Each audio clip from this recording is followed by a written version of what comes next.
One. Hello, ladies and gentlemen. Welcome back to Inside Movies Galore. I'm your host, David Strege, and here in the room, I have Mr. Joe Sherlock from Skullface Entertainment, correct? Skullface Astronaut. There we go. Skullface Astronaut. So why don't you tell me a little bit about yourself, how you got involved in the independent film industry, and we'll go from there. Okay. I have a story that's similar to a lot of indie filmmakers in that even as a young kid, I got into horror movies. I watched Saturday afternoon double feature type of things with horror hosts. I was into comic books. I was into Greek mythology, which then got me into Ray Harryhausen stuff. So, I was into horror and fantasy stuff. And then, of course, Star Wars came out. And, boom, that blew my mind. So anyway, so just from the beginning was into that and started working with my dad's Super 8 film camera. And then later started doing stuff with VHS, doing little skits, animation, music videos, stuff like that. And then in the sort of mid 90s, became aware of like Draculina magazine and some other it got on the internet and became aware that there's other people around the country doing these sort of backyard videos, as they called them at the time. And in 1995, I made a short feature called Dimension of Blood, which was like, okay, I've done silly skits and goofy stuff with my friends. I'm going to take something seriously. And so that was kind of an X-Files story. And made a bunch of stuff from there. I ended up selling that out of the Draculina actually picked that up and distributed it when they were first starting out doing a distribution of stuff out of the back of their magazine.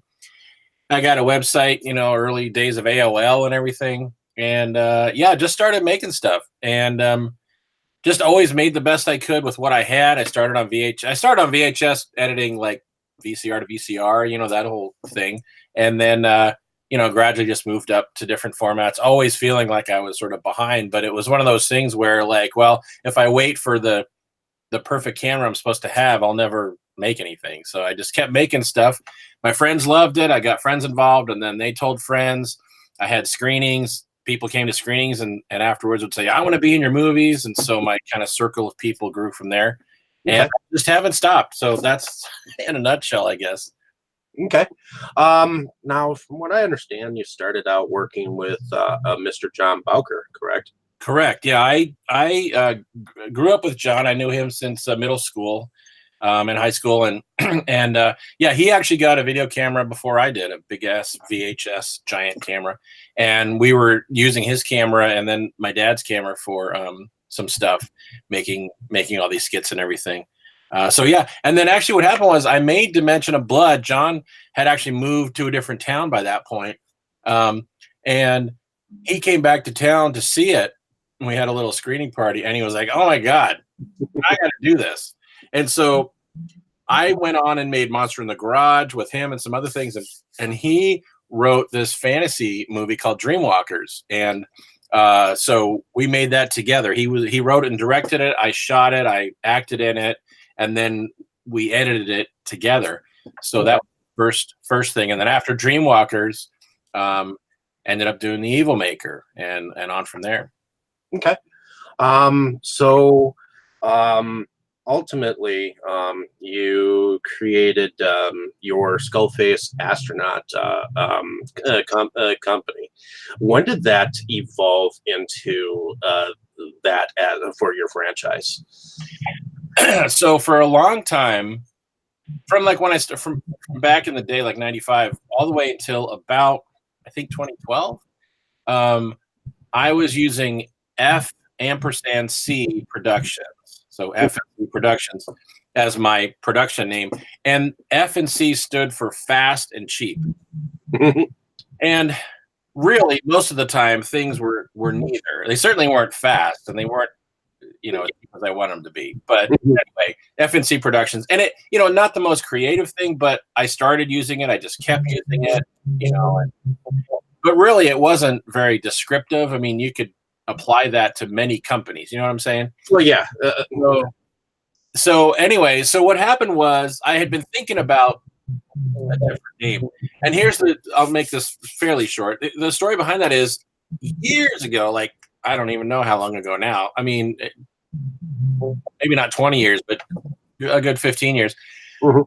I started writing a script, and it was kind of a ripoff of The Incredible Melting Man. And so it was going to be about an astronaut that came back from space, and he had a weird space disease that was like causing him to kind of melt and mess with his brain, basically drove him insane and turned him into this killer.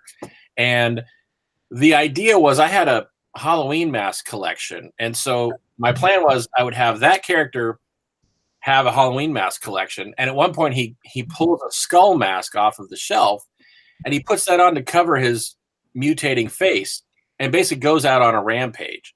And so that was the idea, right? And so I had it kind of outlined and I started writing it. I didn't really have a title for it. And so just so I could name the file that I had on my computer, I called it Skullface Astronaut, just because that's what it was about, right? Mhm.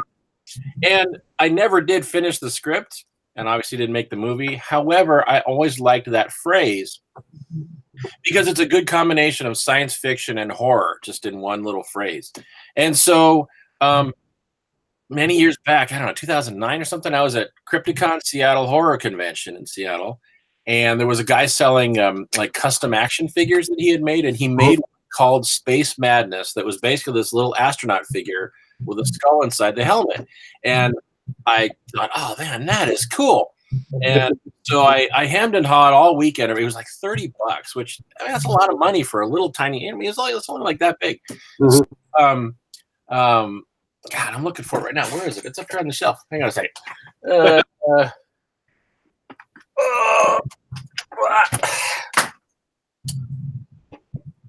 Okay, hang on a second. Not a problem. Because his head just fell off. Let me put his head back on. Oh my gosh, this is terrible. All right, well, this is like, all right, here's his body. All right, okay, so that, and here's his head. Okay. Anyway, okay, so I had bought that, and it was sitting on my shelf, and it was just one of those things where I was starting a new movie. I was starting Drifter. Okay. And it just got in my head, like, yeah, I need to like revamp everything. I need to freshen everything. I would need to redo my website. It was sort of old. The design was old fashioned.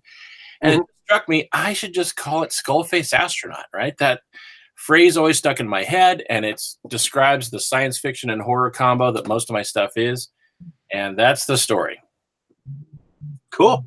Now, what I figure I'll do is I'll ask you about each project that I know of, and if there's anything else that I have not mentioned, you can ultimately come forward and tell me about them. Okay. So you mentioned one of the first short films that you actually got into and directed. Called Dimension of Blood. Now, where did you happen to film Dimension of Blood, and how did you come about creating the project? Okay. Well, let's see. So I put the guy back together. There he is. Okay. Yeah. So Dimension of Blood. Actually, my friend Tom Schaefer I used to co-own a comic book and game store. And my friend Tom Schaefer used to come in, and we would, who was also drew comics and made little videos and stuff. And we would talk about stuff. And basically the X-Files were super hot back then, right? Okay. And I had decided, I wanted to make something a little more serious. And so actually the movie, until I finished the movie, it was actually called Man in Black. That was the working title of the movie, because it's basically about my character, who's a man in black, who just keeps mysteriously showing up as these scientists are dealing with strange phenomena and stuff. And so Tom plays the main character, this scientist who's all this weird stuff happens to, and he's trying to figure out what's going on. Meanwhile, I keep showing up kind of after the fact and killing people or destroying evidence or just generally acting weird and mysterious. And anyway, so X-Files was a big influence. B-movies in general were a big influence. What I did was I wanted to, kind of, I've heard many people say this, Roger Corman, Fred Olen Ray, Jim Wynorski, that are basically like, every 10 minutes you got to have something, a kill scene or a nude scene or some blood or something, right? To sort of keep it interesting. That there's sort of a formula for that. So I was applying that a little bit, not in so much mathematical precision, but but I wanted to have, oh, okay, then this will have, oh, and then that'll be gross. Oh, then that'll have a super gross out thing, and so there's a bunch of a girl yanks a guy's heart out, and I eat this creature, and we lop a guy's heads off, and there's all kinds of stuff crammed in there, right? But that was the idea. I was like, okay, well, X-Files, but then every few minutes there's going to be a shocker of some sort, and anyway, so that's how it came together. I shot it. I live in Corvallis, Oregon, the home of Oregon State University, and so we shot it in some homes. We shot it at Oregon State University in some places. Okay. There's a whole sequence where I'm following this one character, and we shot that in their Memorial Union building. And the great thing was they had a fairly active TV station at the time on campus, had their own channel and everything. And so I'd go around all these different places with my camera and dressed in a weird outfit, and we'd shoot all this stuff. And the students pretty much didn't think anything of it because they were used to different students around campus shooting things. So that was great. It's just like, here's this great location, and nobody really thought twice about it. So anyway, so that's where I shot that, and that's sort of where that came from. And I'm pretty happy with that. It's rough, but it kicks along pretty quickly. There's not much filler in it. And it was great because I wrote it, I shot it. Tom wrote some parts of it, actually, and then he and I both pulled in friends to put it together. My friend Rob did a lot of the special effects, and I recorded music for it. I had this crazy setup with like a real drum set, and then I had a couple keyboards, and I had like a mixing board, and I like layer tracks on top of each other, and that was a lot of fun. Awesome. Now, what kinds of did you want to mention any actors or actresses that you worked in that you continuously would work with or around that you might have used in like maybe your following film? Or gosh, it's interesting. There's sort of been an evolving group. Because I've been I don't even know how many years it's been. I mean, I'm in my third decade. That's the way I describe it now. So decade of making these things. So over 20 years. And there's friends that I first started with who have since moved away. There's a few that have actually passed away. And then, as I said earlier, I would have screenings, and people would come up to me after screening. So they wouldn't be, friends. It would just be people I'd meet there who would later then become friends, because we'd start, they'd say, oh, I'd love to be in something. And they'd either help out on crew or be in the movie. And then I have kind of a new circle or expanded circle. So it's hard to say. I mean, John Bowker, you mentioned earlier, I mean, he's in almost all of my stuff. Okay. My friend Rob in a lot of stuff. I'll rephrase the question. Okay. More or less, are there any actors or actresses that you would say would stand out in this particular feature, or in this particular short film? Oh, Dimension of Blood. Oh gosh. Well, I mean, Tom. Here's the thing. Tom Schaefer. He pretty much was Dr. Mobius. I wrote that part to sort of be an extension of him. He has a bit of a stutter. He has a bit of a nervousness to him. So he, that was part of the character. And he also often pines away. He often would pine away for women. So that's a bit of the character too. I mean, he did write some of the stuff. So that became a part as well. So, I mean, the reason, I think he's great in it is because it was pretty much written to be him. I did the same thing years later. I did a movie called Underbelly, and he plays a lead character who is kind of this nerdy guy who stumbles his way into this underbelly of crime in this small town, and then reacts in sort of just strange ways. People have compared it to After Hours, just in tone, because it's like, here's sort of a hapless guy in this criminal situation, and he reacts in a funny way. And that's what I looked at for that. But again, I wrote it pretty much to just be him. So he wasn't acting too far out of who he was. So moving on to the Monster in the Garage. How did you come up with that concept for that short film, and where did you happen to film that one? So that was at my house. I don't know exactly how I came up with the idea. I mean, we at that point in my life, I think I had just had a kid. I may have actually started writing it before I had a kid. Okay. I guess I did actually. I actually started. I started before I had a kid. I actually finished it after I had a kid. But you know, at that point in my life, I'd gone to college, and then you know, I had a job. I also had the comic book store. We sold role playing games, and we also put on live action role playing game events.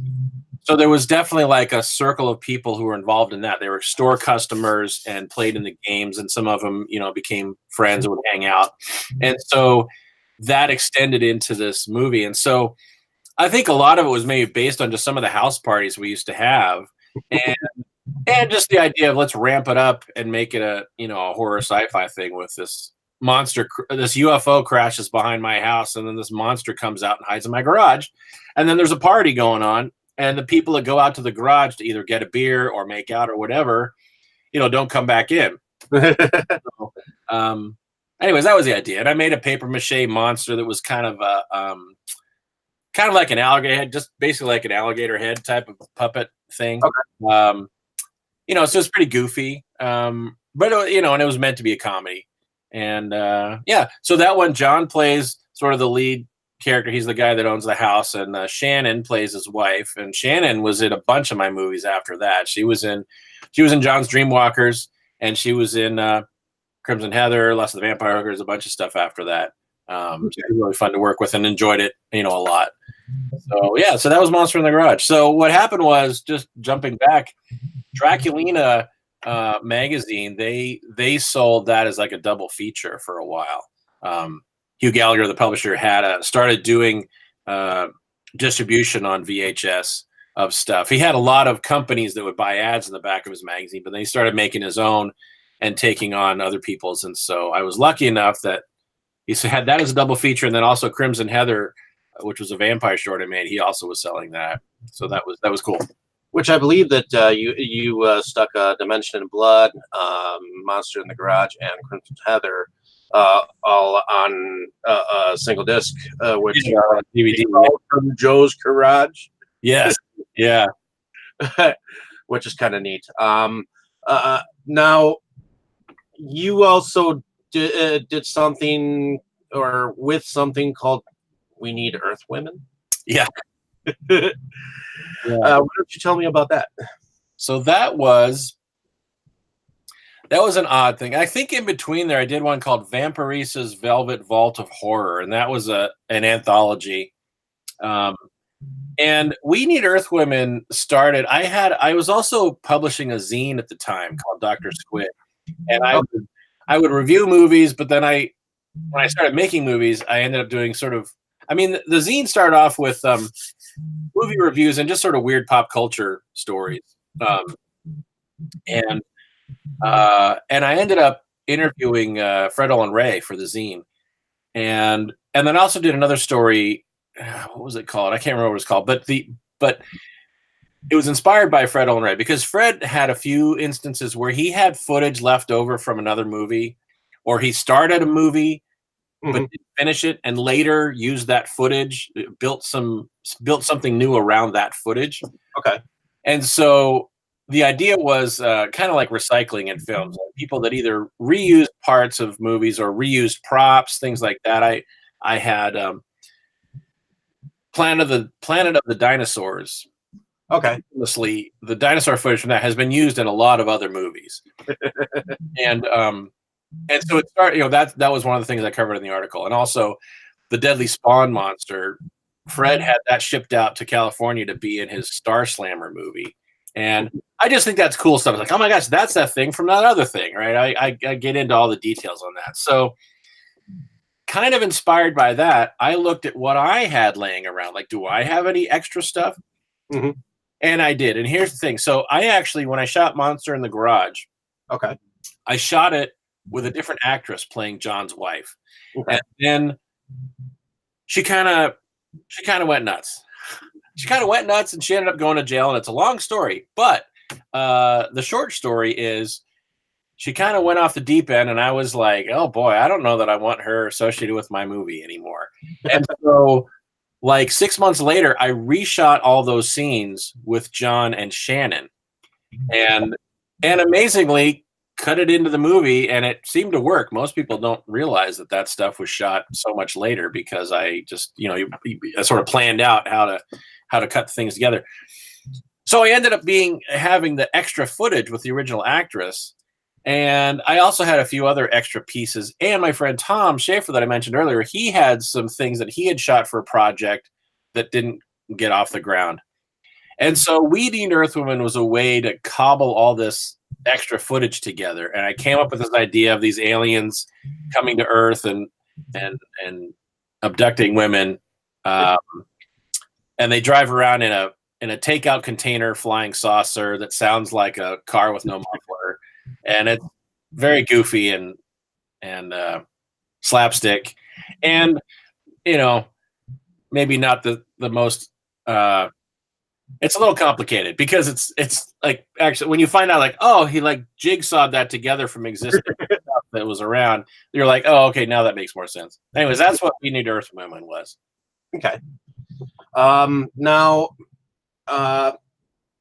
also around that time, you did something called Monster in My Car. Yeah, Monster in My Car was so when we shot Evil Maker. So John Bowker wrote and directed the Evil Maker, and I was the director of photography for that. And actually, we edited it together.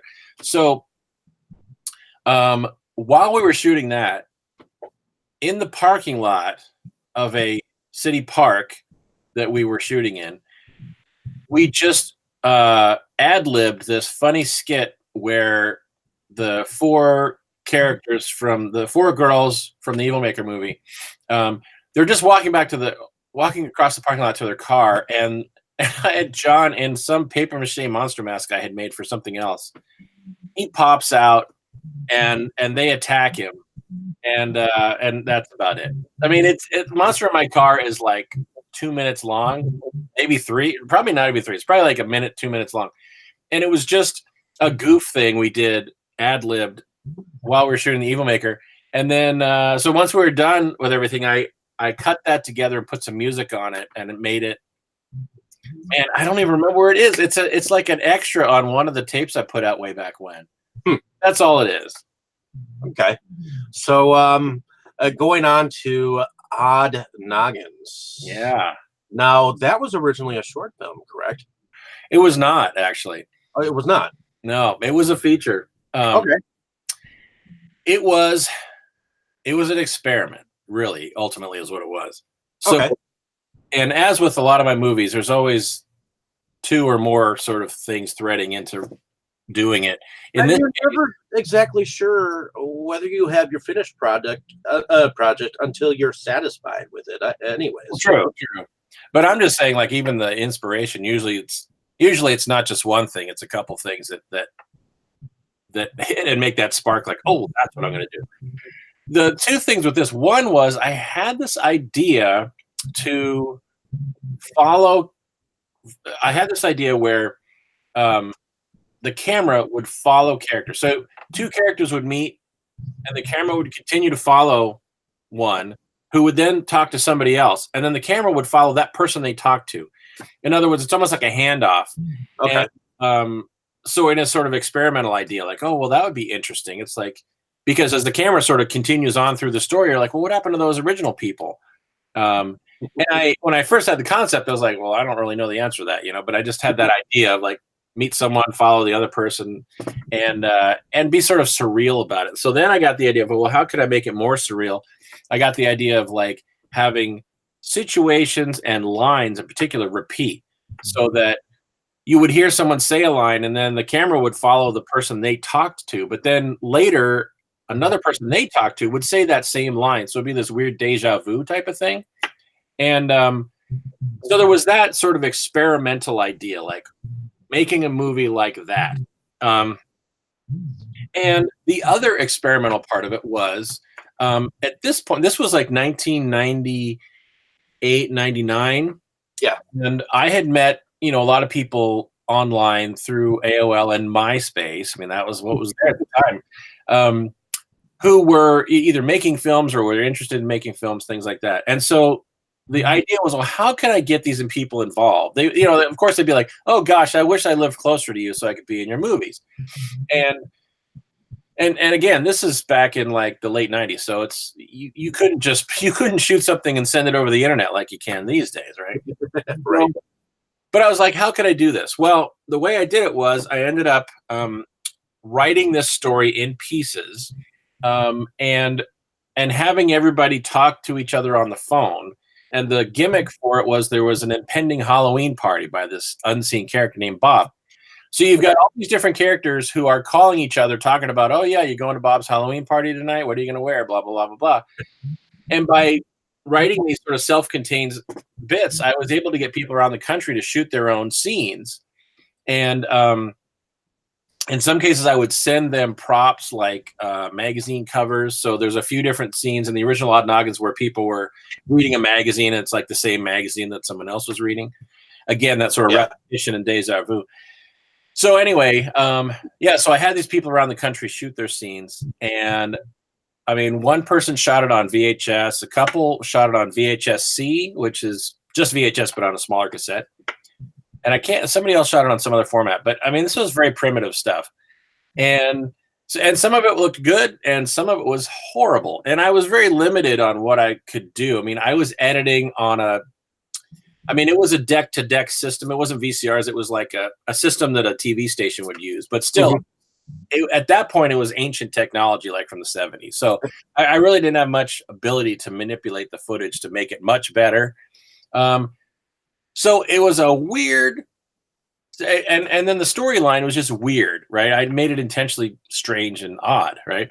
So that's kind of what all led into that. So it's a weird, surreal storyline, and it's sort of these isolated people, but they call each other on the phone, so at least there's a connection story-wise with that. And the quality varies because you'll be watching some stuff, and then suddenly the picture is very dark and grainy, or it's kind of purpley or whatever. That was the nature of people shooting their own things. And so it was just sort of a weird, grand experiment. Okay. And ultimately, what was the reaction to the community on your films so far up to this point? At that point, well, I tell you, there was a website called beindependent.com that had a great bulletin board, and they also did movie reviews. And I was lucky enough to get some good reviews there, but also network on these bulletin boards with all kinds of people, which was neat. And I don't know. I mean, at that point, again, I was at that point, I don't think Draculina was doing the sales anymore, but because I only had those few things with them. But I was basically just getting my own VHS copies made. I would get the copies made. I would buy cases wholesale. I would make my own sleeves and get them color photocopied. And I was selling stuff at comic book conventions and on my website through mail order. And that was what I was doing. It's not like I got tons of reviews all over the place. I mean. But I was making stuff and making connections, and there were enough people that picked them up. That was really cool. Okay. I see here that you did a short segment thing in something called Gauntlet 216.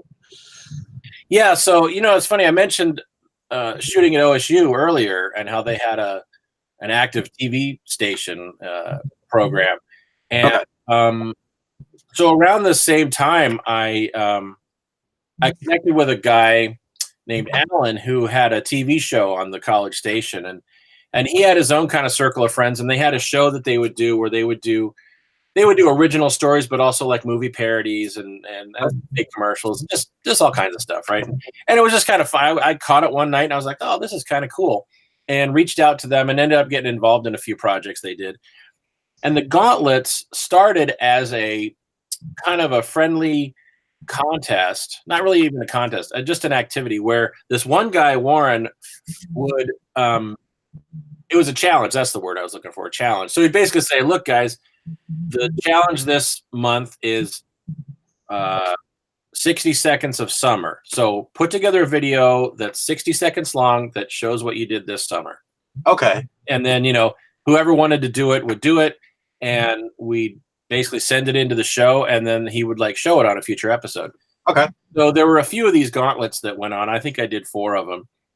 And then he decided to do one that was more elaborate, which was which he turned into a feature, and that's what Gauntlet 216 was. Okay. He basically had some parameters, and I think there were 7, 8 or so people.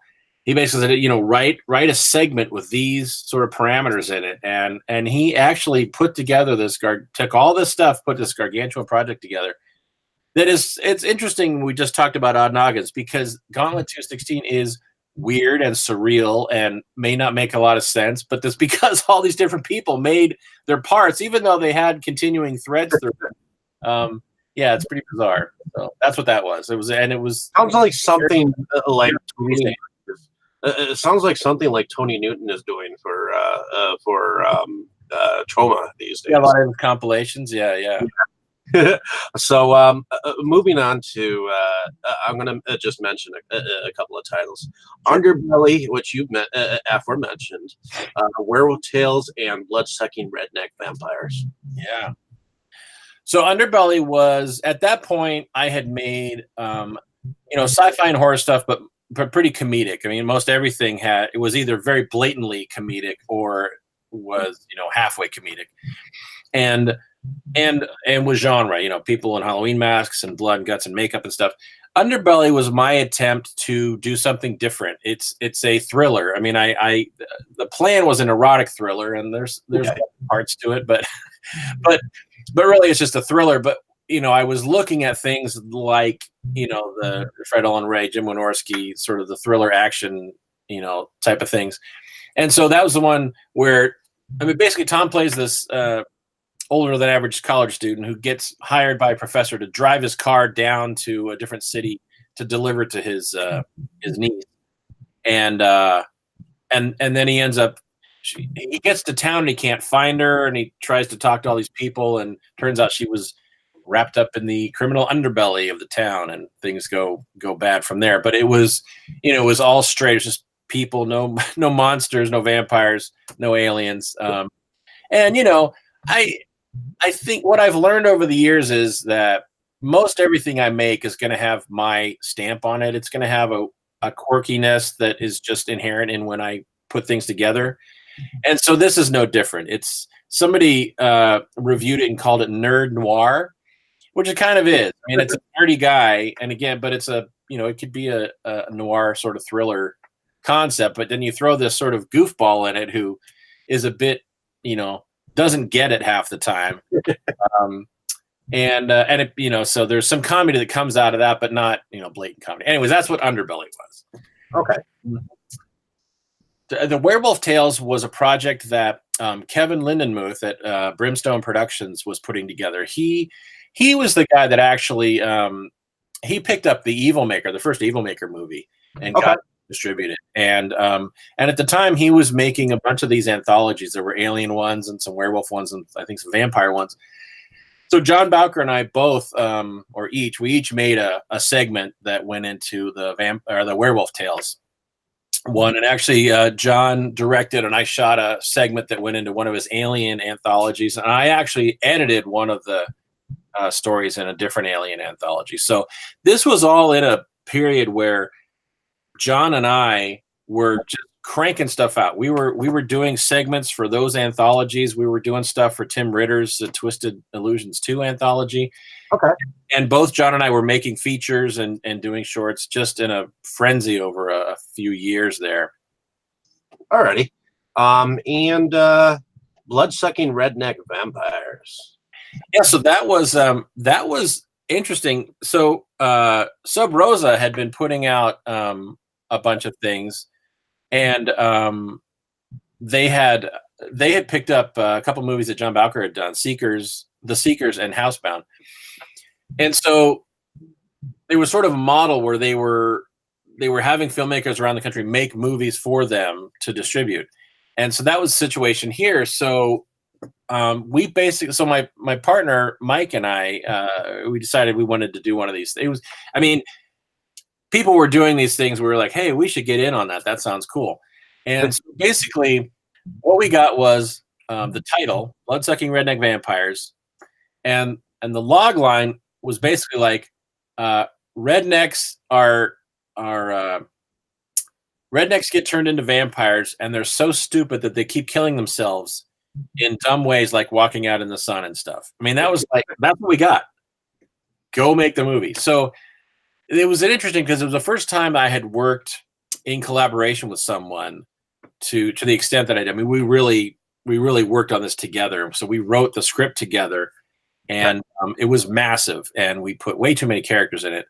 But it was just turned out to be this monster. So, and the great thing was, Mike at the time was working at a place where he had a coworker who had this property, this farm up in Washington State. And not really a farm, I guess, but had property with like a barn and a bunch of outbuildings and a bunch of horses and things like that. And in this kind of little town called Winlock. And so basically we wrote this story and wrote them all into it. And Lisa, who was the coworker, basically got her family and the whole town involved. And so it's like 3.5 hours from my house, but it was great because we could take over the whole town. So we went up there, shot at their property all over the place, shot at her mom's house, and we shot at the beauty salon that her sister worked at. We shot at a local bar, another gas station, a few other locations. So, and she got a bunch of her friends and town folk to be extras. So it was really a neat but grueling experience. But yes. And I, it's about 93% comedy and 7% vampire stuff.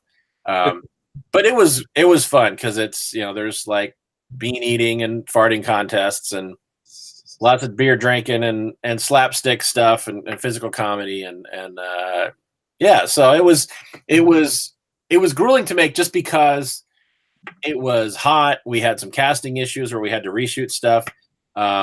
We had written it again. I said like way too many characters, so it required a lot of coordination and things like that.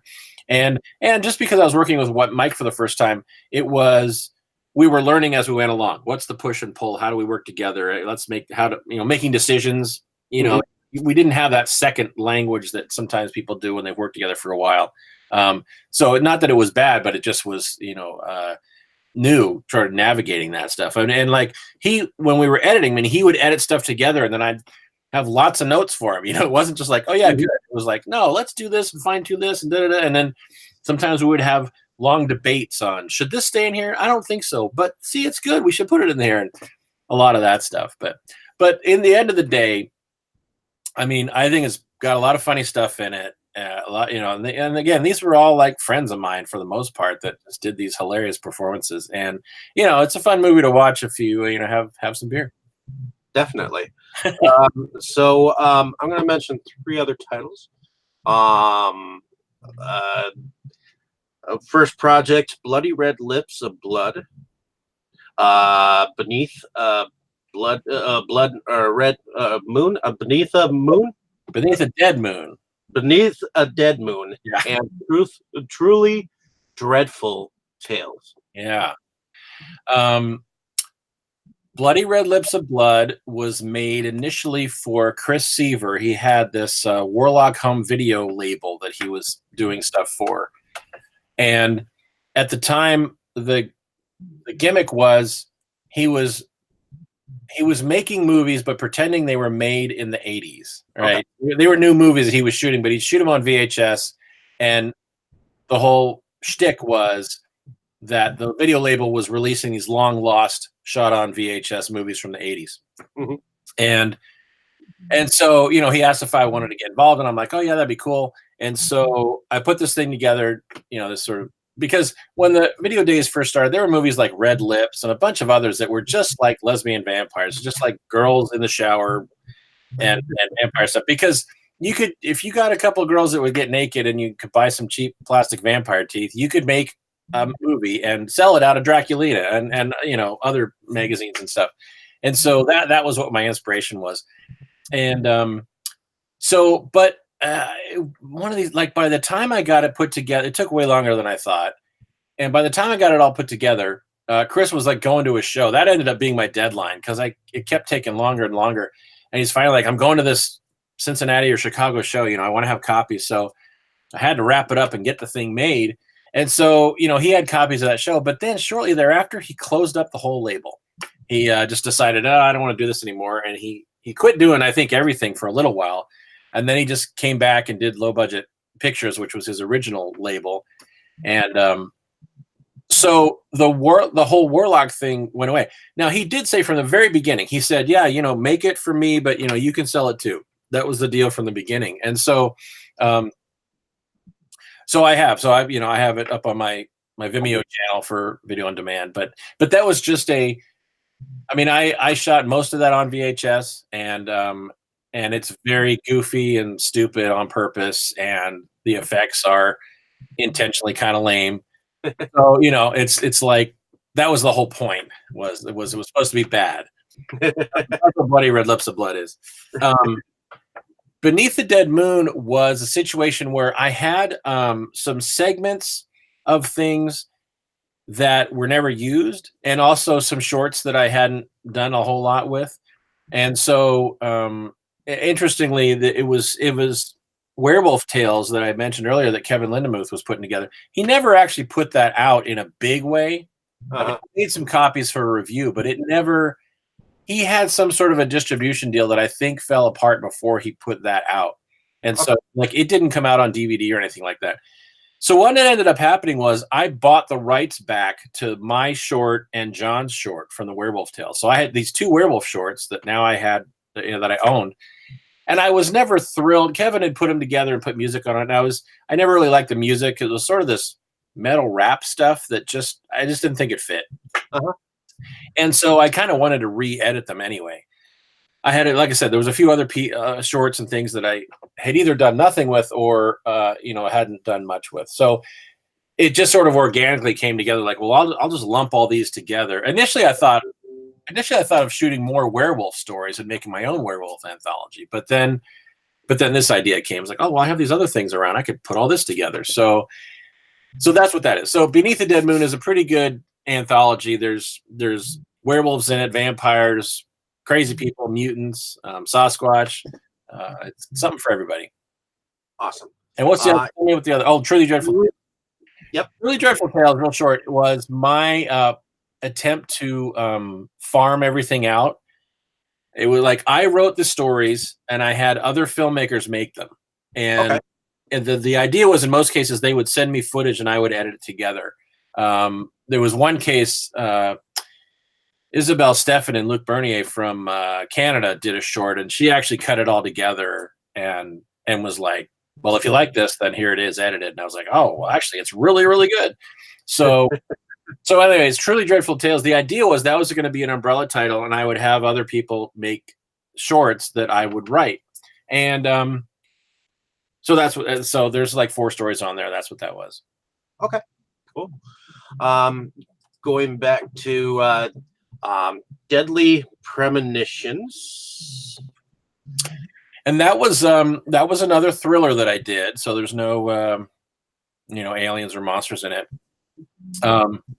And that one was, again, there's always a few things feeding into it. Right? One was I was organizing my high school reunion around that time. Okay. And that was an interesting thing in and of itself, right? But the other thing was there was an actor from Alabama, Tom Stedham, who was in some footage in the original Odd Noggins, that a sequence that was shot down in Alabama. And so he had, he had said, "Hey, Joe, I'd love to be in more movies, but of course I'm at a no budget level, so I'm not in a position to say, yeah, I'll fly you out." But Tom reached out to me and he said, "Hey, man, if you've got a project going in, I'll fly myself out there to be in it." And it was like, wow, well, that's really cool. And so it just happened. I was like, well, I don't really have anything to put him in. I had this, this idea for this mystery thing. And so it all just sort of gelled. And so the concept, interestingly, we just talked about Truly Dreadful Tales, because my original concept for Deadly Premonitions was I was going to shoot the main storyline with the main characters. And what happens is the main character, Carrie, calls classmates from high school to tell them about the high school reunion. And when she does that, those classmates end up getting murdered by this killer with a mask on. Okay. And so that happens a few times, and then she starts to hear about it, and then some detectives get involved. But my original thought was I actually went out and I bought I ordered 4 of the same cheap mask online, and I went out and bought 4 sets of gloves and 4 of the same shirt from like a discount store.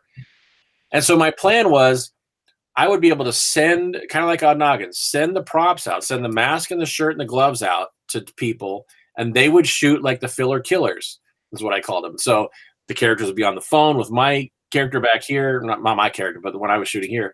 And then they could have someone dress up in the mask and the gloves and the shirt and do the kill scene. And I would have, like I said, I'd have other people shoot these kill scenes, and then I'd cut it all together. I had one person do that, and it was such a nightmare because she insisted on editing it herself. Because I said, send me the raw footage because I need to cut it together with my stuff. And she was like, oh, well, I don't want to send you the raw footage. And was like all weird about it, and then cut it together with all these dissolves, which wouldn't match anything I did, and all this like gothic opera music, which I wouldn't be able to remove, right? And so it was just like, what? No, this is not how it works. I can't use this. And she was just really weird. So I was like, okay, well, I can't use that. And so I made a deal with Tom. You know, he flew himself out here. I put him up in a hotel, and we shot for like 4 days on the main storyline with him playing the main character's boyfriend. And what ended up happening is I ended up shooting all the rest of it myself. So that whole plan of having other people shoot the kills, it was like, well, I'm not going to bother. It's too much trouble. And so I'll just shoot them myself. So over the next year or so, I shot all the rest of the movie with all the different classmates getting killed.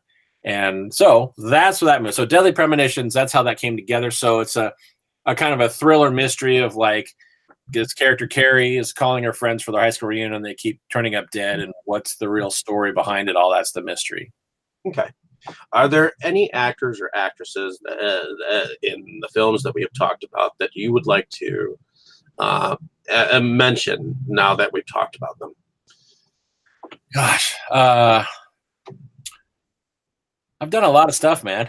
I know. I just figured I'd ask because it's a good question. Sometimes giving a good shout out to them. Well, Tom Stidham was good, and he ended up coming back. I'll jump ahead a little bit. He came back for Blood Creek Woodsman. He came back out to Oregon, and we shot that a few years later.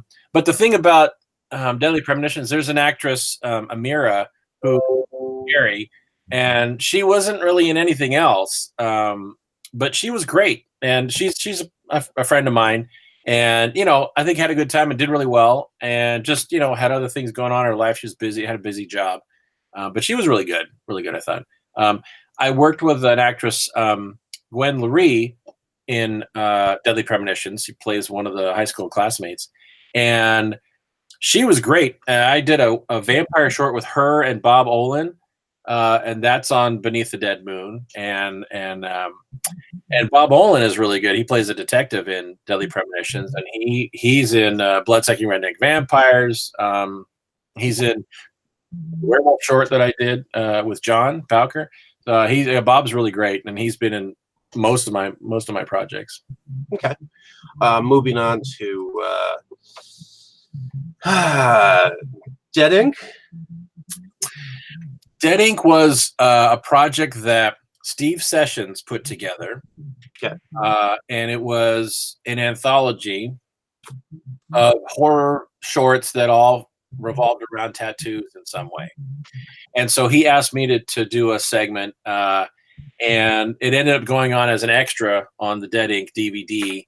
It's called Superstar, but I put it in as part of Beneath the Dead Moon too. He was like, you should do so. You put this on your thing too.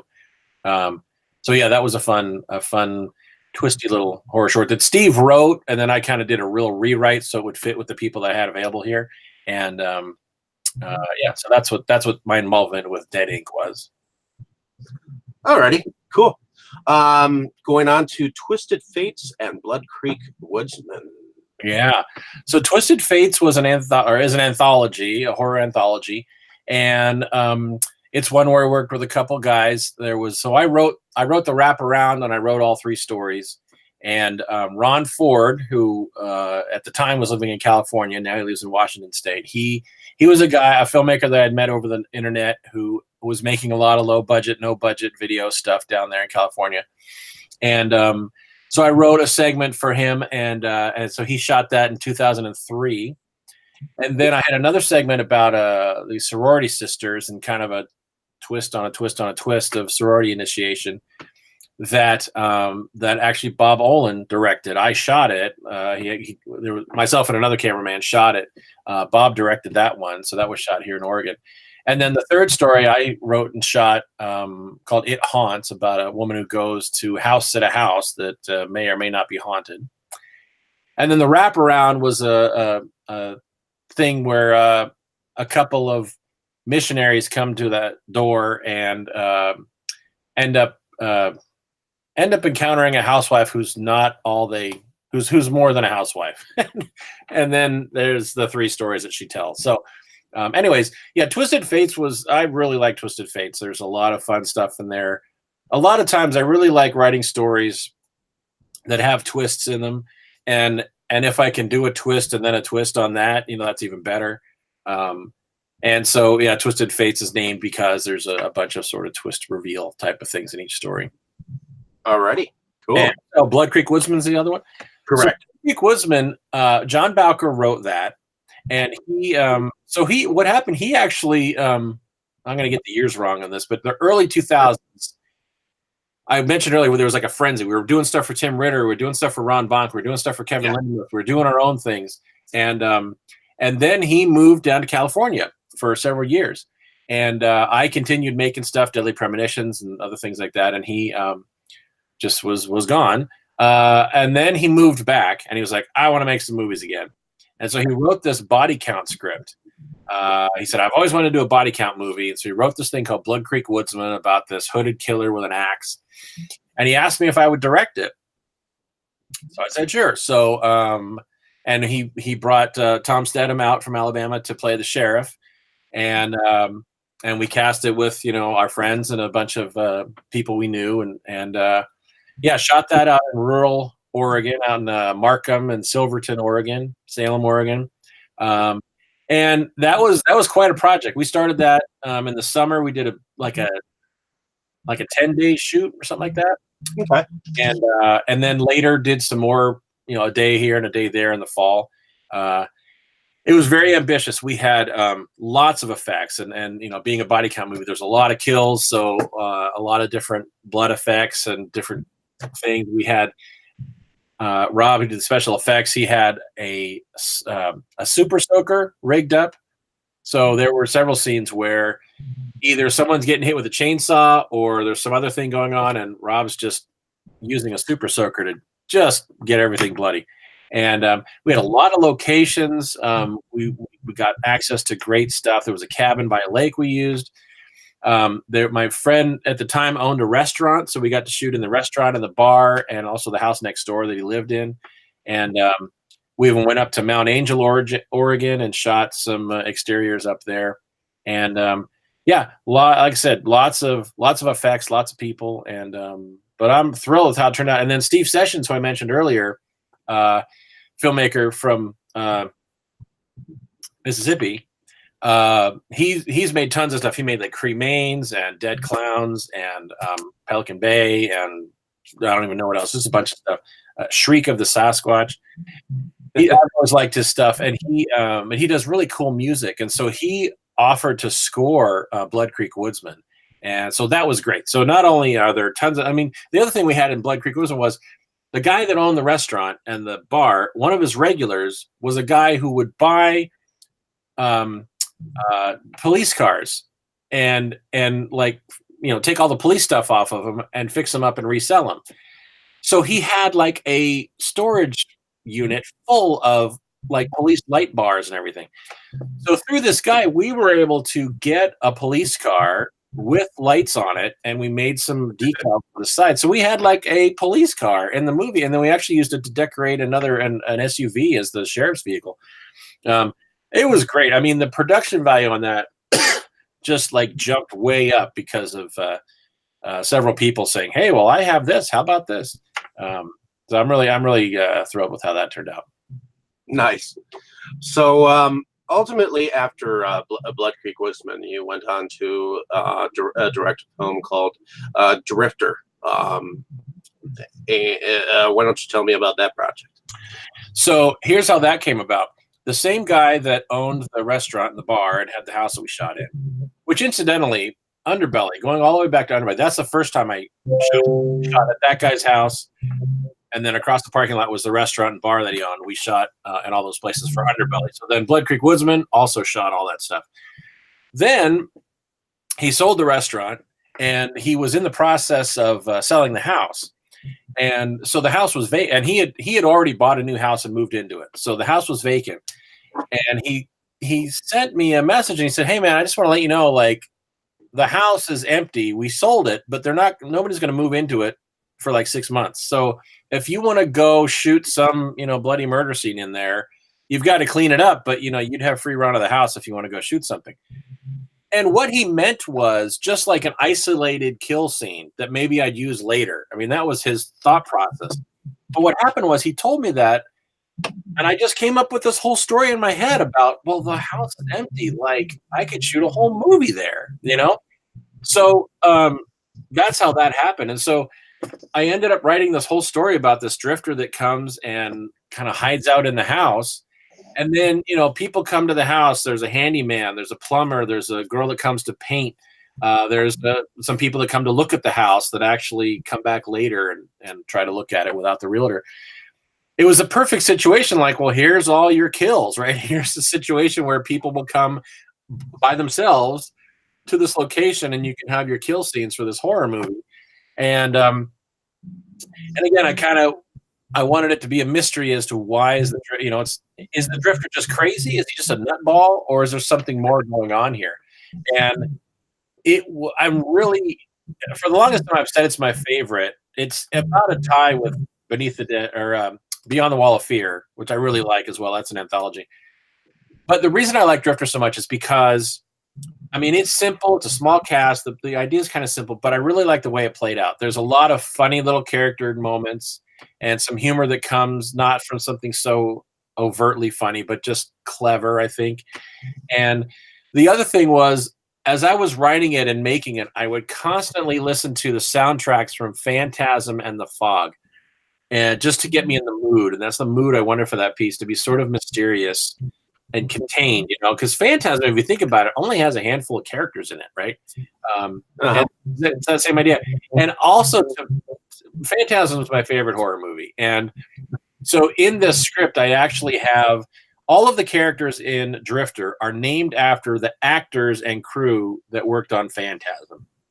There's a few lines from Phantasm that are in Drifter, and also like the realty office is Morningside Realty, which is like Morningside Cemetery. So there's a bunch of references to Phantasm in there, just because I thought it'd be fun and cool, and those who get it and think it's kind of neat. But it's not, you don't have to know that to enjoy the movie. But I think the thing I like the most about Drifter is it captures a cool vibe. It's horror, but it's got a quirkiness and an oddness to it. And as I said earlier, whether I want to or not, I end up putting that into all my scripts and hence into all my movies. I like the way that one came out. And Bob Olin plays the Drifter. And when I first told him about it, he was really excited because it's like, you're the lead, man. This is the lead character. You're the title guy, the Drifter. And then I had to tell him, you don't say a word, which initially I think he was disappointed at, but then quickly realized that gave him a really good challenge. He has said that he embraced it. And boy, howdy, did he. I mean, that guy, he doesn't have a line, but he really makes it work. And there's a process in the movie where he kind of degenerates physically through the movie. And so he made up his own chart as to, like, I can't remember how many, there were maybe 7 phases or something like that. He made up his own chart as to how he'd do his makeup depending on what stage of the movie we were at. And of course, we didn't shoot in sequence. So there'd be some situations where, this is phase one, you just got to the house and stuff, but then we're jumping to like something where it's phase four, and but he would keep track of all that with this little cheat sheet.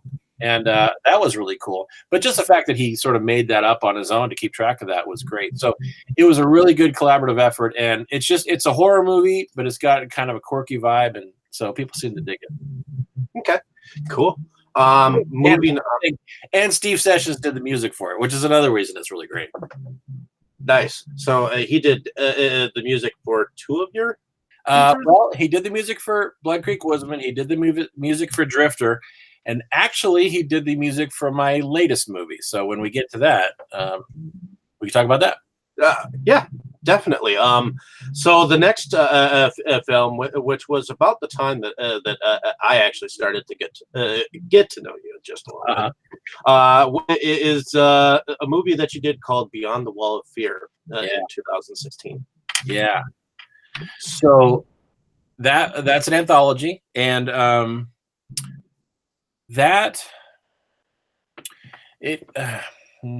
did that start? It's almost like every segment has its own story. I mean, one thing I will tell you is there's an actress, Madeline Morgan, who was in Creek Woodsman, and she then she was already she was in Southern Washington, and then like moved away. And so, I would have worked with her all the time. She was great, but she was just too far away. So what ended up happening was at a Crypticon, which I guess 2015, I guess, I don't know. Whenever I was showing Odd Noggins, I think she showed up, and so I was like, oh great, and so it was like a little reunion there. Come to find out, she had moved to a town in northern Washington that was the same town that a friend of mine that I went to high school with lives in, that we would go like twice a year to see. So I was like, wow, well, yeah, you're far away from me, but I'm up here twice a year to see these other friends anyway. We should make something. And she was super excited. She's like, oh, I'd love to make something. So then I was, went home from the convention. I was kind of thinking, well, what could I do that, it's like I didn't want to go visit my friend and say, okay, good to see you, but by the way, all week I'm going to be somewhere else shooting a movie with this girl. So I was like, well, what can I shoot that's not too, elaborate, but yet it still would be good, wouldn't be boring. And so way back in the late 90s, one of the other movies that I made was called Trailer Park Double Wide Trilogy of Terror. Because it was a double trilogy. It was 6 stories. And it started out where it was all set in the same trailer. Different people would live in the same trailer. And we'd have different stories. My friend Tom Schaefer, again, was in it. It was actually his trailer that we shot, and that's where the idea came from. I was like, well, Tom, you're here all the time. And he was single at the time. He's like, yeah, you can shoot here anytime you want. Anyways, I did this anthology. And so one of the stories that I did, I was never thrilled with, because I wrote it with this one friend of his in mind who then was not available. And at the last second, I found out they weren't available. And Tom's like, well, my neighbor will do it. And so I was like, well, all right. So I show up, and, the neighbor was well-meaning, but she just was not a great actress, and so I went ahead and shot it, but it really was I was never happy with how it turned out. So, but it was very self-contained, because the whole point of those stories was it all took place in this trailer. So it was like one location, and it was actually only like 2 characters. So I thought, well, I could probably redo that with Madeline, and I asked her if we could shoot at her apartment. She said, yeah, sure. So basically I went up there like a month later after the convention, and spent an afternoon over there with my friend and her boyfriend and a couple of people, and shot this short that became the first story in Beyond the Wall of Fear. And so at the time, my plan was, okay, I'm going to shoot this, and then I'll shoot another short later and another one later, and eventually I'll have enough that'll add up to feature length, and I'll have a new anthology. That was basically my loose plan. Okay. And that's basically what I did. The other one of note, though, is Jackie Naaman Jones, who played the little girl Debbie in Monos: The Hands of Fate, which a lot of, sort of a cult classic and MST3K favorite. Yeah. But, I was at Crypticon Seattle and met her. She was there because a filmmaker had done a little documentary about her. And I found out that she lives like 45 minutes away from me. And I was like, get out of here. So I'm like, Nice. I need to put you in a movie. She's like, well, that sounds cool. And so that summer, I had the story I'd been sort of tinkering with. And so I finished it up with her in mind and shot it with her. And it turned out great. It's kind of a Lovecraftian thing. It's about an author that kind of goes to this beach house to get away from it all and then encounters sort of weird stuff going on. And she was great to work with, and I think it turned out really well. And so that's one of the stories, one of the 6 stories in there as well. And the other ones were various stories that I had put together, and I worked with a lot of people that I really like. And I just really like the way it sort of came together. But again, a lot of stories with kind of twists in them or sort of clever things, I think, that come together. So, it's right up there with Drifter in terms of my favorite. Totally understand. So ultimately, a little bit after that, you sent one of your segments, Housewarming, which involves one of your FBI guys. In fact, your main FBI guy, from what I understand, in Frames of Fear, Brad Twiggs, Frames of Fear. Yeah, so that was cool. He, he was putting stuff together. He'd done, I think, the first anthology and was putting a new anthology together and asked me if I had anything to contribute. And so what I did actually with that was in the segment that I just talked about in Beyond the Wall of Fear with Jackie, where she's a writer, it starts out with her character watching a TV adaptation of one of her books that the producers have totally changed, and that pisses her off, and she calls her book agent, and that's kind of how the story starts. And so I needed to shoot the footage that she would be watching on the TV, right? And so I had scheduled to go over to my friend Dale's house and shoot this whole thing with this actress and a few people. And I realized, I could just and there was just just a few scenes that we needed for what Jackie's character is seeing on TV. I realized, if I just take that little bit and I expand it out, I could use that for Brad's story. I'm already going to be there. I'm already going to have a few people over there. We were only going to shoot for an hour or two. Why not get more people over there and shoot all day and get it all done? So that's what I did. So there's the very, very beginning part of the housewarming segment is also used in a different way in Beyond the Wall of Fear. But yeah, the housewarming thing was a lot of fun. I had a bunch of friends over and it was just kind of goofy so the guy you're talking about, Mr. Birch, I think, right? The guy in the suit. Mr. Birch, which I seem to remember was actually did you put it in an anthology called Hobo with a Trash Can to put Mr. Birch in? I did not. I did not have a part in that. Okay, I did though. I can tell you that, but he wasn't in that. The first appearance of Mr. Birch was in my remake of Odd Noggins, actually. Okay, and the way that came about was as I said earlier, Odd Noggins was a weird experiment, and it's not that I'm not happy I made it, but for what it is, like I said, the quality is just so varied. There's just a lot of stuff that's not great quality. And so I always had thought of redoing it. And so I was in a situation where I was going to go to my friend's house and shoot a little short.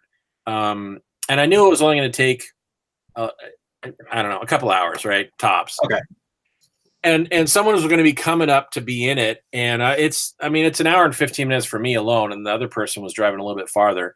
And I kind of felt bad. I was like, well, that's a lot of ways to go. And we're just going to shoot a couple hours for this little short thing.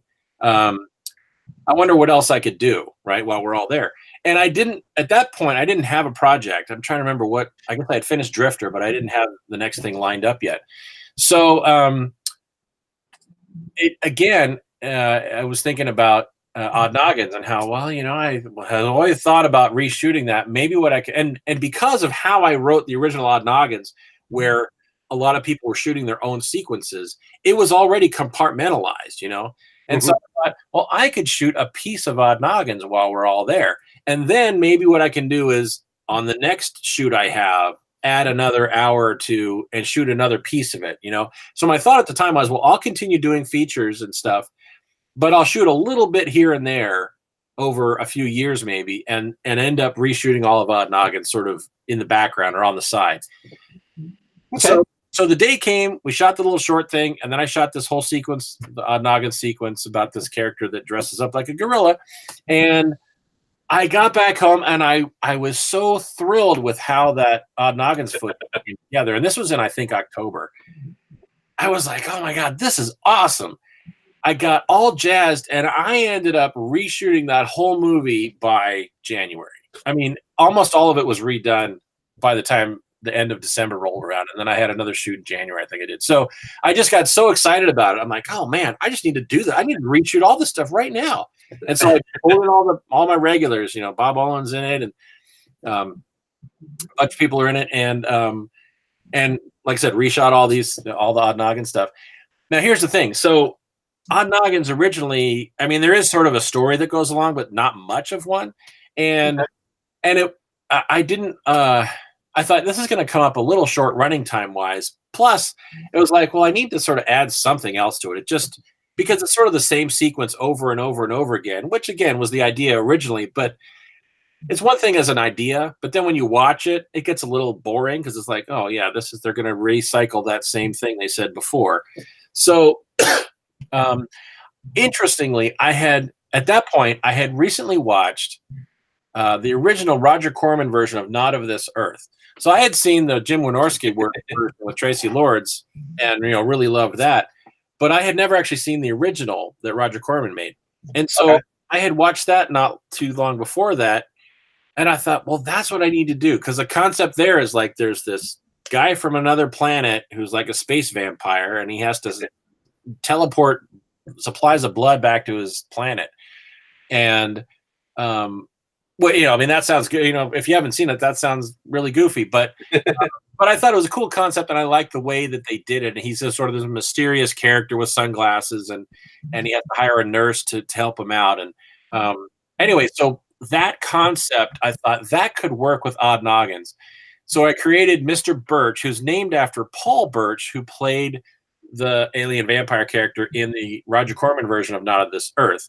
And so I came up with this character, Mr. Birch. I made my friend Dale, or cast him in the part, and I wanted him to be sort of robotic, sort of alien, sort of stilted. He's here on Earth from somewhere else. He's trying to fit in, but he can't quite do it. So he ends up acting weird and saying weird things and stuff, because he just, as much as he's trying to fit in as an Earthling, he's not, right. And so the plot line that I used him for, I mean, I thread him through the movie, but what happens is it turns out that he's in charge of the mission. When it finally at the end of the movie revealed what the mission is, and that there are very people throughout the movie and Odd Noggins that you've been watching, oh, these people are all sort of undercover part of the mission. Mr. Birch turns out, oh, he's in charge of it. And anyway, so I really liked the character a lot. He's just sort of weird and odd. I think he's kind of like your trademark character, I mean, I'm that way. And so so I did put him in the housewarming short. I also did a short with him called Dinner with Mr. Birch. I did a little short that I put online for free with that, and he is in Beyond the Wall of Fear, because when I redid that story I mentioned where I reshot that thing with Madeline. I put Mr. Birch in at the end of it, and then I ended up having him pop up in another story. Okay. Now what did you do the entire thing of Tales for the Midnight Hour too? That was a Phil Herman anthology project, and I shot a segment to contribute to the anthology. Okay. Yeah. Alrighty. And what was the name of that segment? Or are you allowed to say? Oh yeah, I was just trying to think what it was called. I think I called it The Experiment. Okay. Yeah. Cool. Alrighty. Now, moving on to your newest project, why don't you tell us about? Is it called Zero It's called Dark Zone 13. Dark? Okay. Yeah. So actually, real quick, let me just mention another project that I did in between there. So like Sure. a few years ago, I did Monos Returns, which is what's on my shirt. But yeah, so I mentioned earlier, I met Jackie Naaman Jones at this convention, and then she was in Beyond the Wall of Fear, and and she was in the original Monos. Her dad played the master, the sort of main guy in the original Monos, Hands of Fate, and he actually also lived in the same town that was just 45 minutes away from me. So long story short, Tanya Atomic, who's a filmmaker out of Seattle, and Jackie and another friend, Rachel, and I basically all got together. They wanted to. Jackie was like, we need to make an official sequel to Monos, and a few other filmmakers had tried to do that, and they sort of fell apart. And she's like, that she was pulled into, to be a part of it, but she's like, I really just need to, do this myself. And so she teamed up with Rachel Jackson and Tanya Atomic and we four are the producers, and pulled this anthology together, or not anthology, sequel to Monos Hands of Fate called Monos Returns. And so they ran a big Kickstarter campaign, raised some money for it, and then we shot a few years back, I think it was 2016, in Oregon, in Falls City, in Dallas, Oregon. So Jackie reprises her role as Debbie. Her dad, the master, reprises his role. And then actually the woman that played her mom in the original, we flew her in to reprise her role as the mom. And then, some other actors came in. So that came together. We premiered it at Crypticon a little while ago, and it's currently, we're looking at some distribution options for that. But people ask me about that. That was a amazing experience. Tanya Atomic directed it. I was the DP for it, and we really got like this psychic link during the shoot and really worked well together. And but it was long hours and lots of heat and dust in this old place. But yeah, made a really cool movie. Okay, so did that. So the other thing I'll mention real quick is I did a movie called Strange Monsters that got picked up by David Sterling, and he put it out as Things 5 Strange Monsters. So that I did that this last couple of years. I was working on that. Okay. The new movie is called Dark Zone 13, and I shot that just this year. In January, believe it or not, I decided I wanted to have a new movie to show at Crypticon, which was the first weekend in May. And people, I told that to my wife, and she's like, well, you're crazy. And I told that to some friends, and they said the same thing. I knew I was going to have a friend of mine in Washington shoot a segment for it. And I also knew that there was a short that I had Philip actually in Croatia, my friend Philip, do, that we were going to do a additional piece to. And so I knew that those would be two pieces of the anthology. And so I wrote up 4 other stories. And so Joseph Oakley and John Stone up in Washington shot a segment. Philip shot a segment. And then I shot 4 segments here in Oregon. And so there's 6 stories that make up Dark Zone 13. And the premise is that I'll tell you that the truth about the title is I was trying to think of titles for it. And I was on a long drive back from Washington State and just knocking words around in my head, right? I think, stuff like night and dark and there's like Vault of Horror and all these different, kind of cool titles that are evocative of something mysterious and strange and dark and evil. I was just knocking these words around thinking, okay, I wonder if there was anything ever called this, And anyway, so Dark Zone came up as, just came in my head. And then I thought of 13 because 13 is kind of an unlucky number, used in a lot of horror sort of things. I thought Dark Zone 13, that sounds cool. So I told my wife, I was driving. So I told my wife, text me these 3 words, right? So because I'll forget it by the time I get home. So anyway, so that's how the title actually came together. It just was 3 words that sounded cool together. And then when I looked around to try to find it, nobody was really using that combination of words. So it was after that that I had to figure out, well, what does that mean? So this is what I figured out, and what the premise of the movie is. It supposes that there was an infamous pulp magazine called Dark Zone that published 12 issues, and then like vanished. The publisher vanished, but there was a rumor that there was a 13th issue that never got published. And so the premise of the movie is the filmmakers have found that issue and now have made film versions of the 6 stories that were in the lost issue of Dark Zone magazine. So that's the idea. Okay, very cool. Now, where exactly can we find your websites, or is there anything else that you would like to talk about before we wrap things up here? So the main place to go is skullfaceastronaut.com. So I've got DVDs for sale there. I've got my graphic novel for sale there. I've got links to my video on demand stuff. If you like to watch stuff online, I've got a whole Vimeo channel that you can get to from there.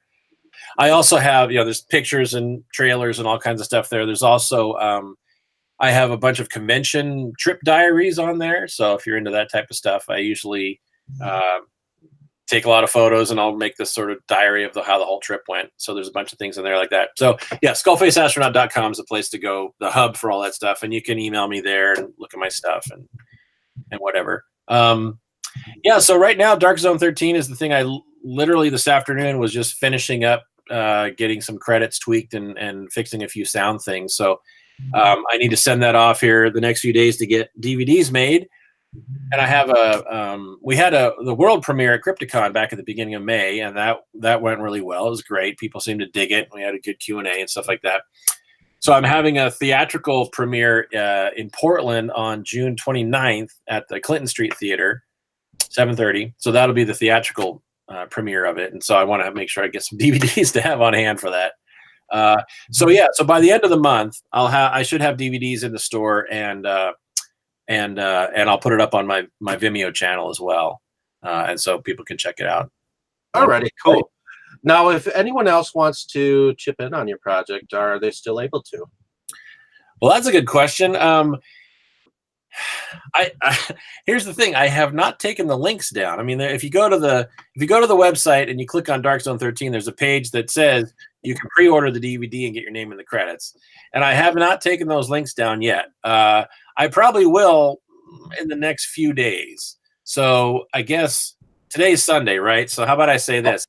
If you do it by Monday, then you'll still get in. But I'll probably, I need to turn it off so that I can, finish the credits and then send it off, send the master off. So I guess if anybody really is interested, go there tonight or tomorrow. I'll wait till maybe Monday night at midnight or something like that to actually turn it off.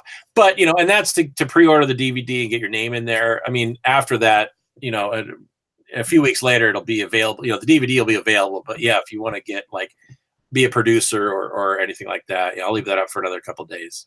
Alrighty, cool. Cool, man. Well, I appreciate you being able to come on.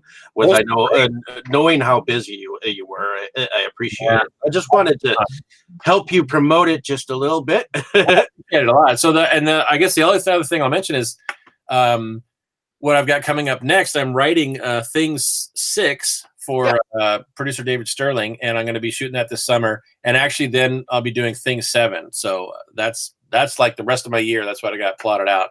Is doing some monster stuff. So that's what's coming up next. Nice. Yeah. Very cool. Well, I know I'll be working with David Sterling myself sometime later on.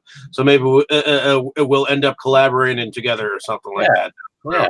So, alrighty. Well, in any case, I appreciate you being able to come on and talk about your films and what you've done. I just love me as an interview. I just love getting to know the people behind some of the cool independent features. One thing I like about your style or your filmmaking is that, and I don't want to sound rude or anything like that, but I noticed that you don't necessarily use the typical Hollywood skinny mini routine. Anybody who is anybody, fat, thin, it can be involved in film. I mean, that's that's one of the things I've noticed. It's like there's a shade of Hollywood and there's a shade of independent filmmaking, and you're what it's all about. So Yeah. Well, and since I started by just working with friends and then friends of friends, I mean, I wasn't doing specific casting. Like I got to have a guy with, 6-pack abs who's, 65, and I got to have a girl that fits these, that's skinny and has these measurements and stuff. I wasn't doing that. I was like, you want to be in a movie? Oh, that's sure. Let's try it. Lines, and so part of it is just that I've worked with natural actors, not generally. I mean, there's a few people that I've worked with that really want to be actors or have been actors or gone on to be actors. I mean, I worked with an actress, Heather Storm, on Underbelly. At the time she was a college student in town, but she went on, she moved to Vegas, then moved to Hollywood, and she's been in several movies. She's been in a National Lampoon's movie. She was on up until recently, she was on the show Garage Squad on the Velocity Channel, and has done a lot of commercial work. So I mean, she went on. She's an actress, a Hollywood, SAG actress. A couple other people I've worked with have gone on and done that. But for the most part, it's just people who are looking to have a good time. And I've been very lucky because most of these friends and people are really good actors. It's amazing, but they don't aspire to that. So that's part of it, I suppose. But also, yeah, I kind of like the more, sort of natural looking, I don't know if natural is the right word, but, it's a variety. I'm not going to turn down someone who has a, Hollywood smoking bod, stereotypical smoking bod. It's not like I'm going to not use that intentionally. But I think a lot of people have different tastes. And so why not represent that? definitely. Alrighty, man. Well, I appreciate you coming on. I appreciate you having me on, and I appreciate you've done some reviews of my stuff, and I appreciate the kind words. You always do a good job. You watch the movies. Not everybody does that. I mean, it's clear you watch the movies, and so you always have something interesting to say about them. And I appreciate the work you put into your reviews. Well, thank you. I hope to continue to do that. And the reason why part of the reason why I have these interviews with directors and whatnot is not everyone has gotten the airtime allowed to tell about their entire filmography. Yeah, this was cool. I mean, I've done a few podcasts here and there and some interviews and stuff, but like you said, I'm busy making stuff, so I'm not probably as good at all that self-promotion as maybe others are, but so it was great to be invited and great that we talked so long. Definitely. Alrighty, man. Well, I guess at this point, I'm just going to say to everyone that tomorrow night I'll be having another interview. So stay tuned for that. It's going to be with Brad Sykes. So stay tuned for that, and definitely keep a lookout for the several new features that Mr. Sherlock is going to be coming out with. And this week on our podcast, we're going to be visiting George Romero's Night Riders. So stay tuned for that later on this week. So in any case, Joe, why don't you say goodnight to everyone? All right. Thanks for having me, man. Thanks for all the support from everybody, and I'll see you later. Alrighty. Good night, folks.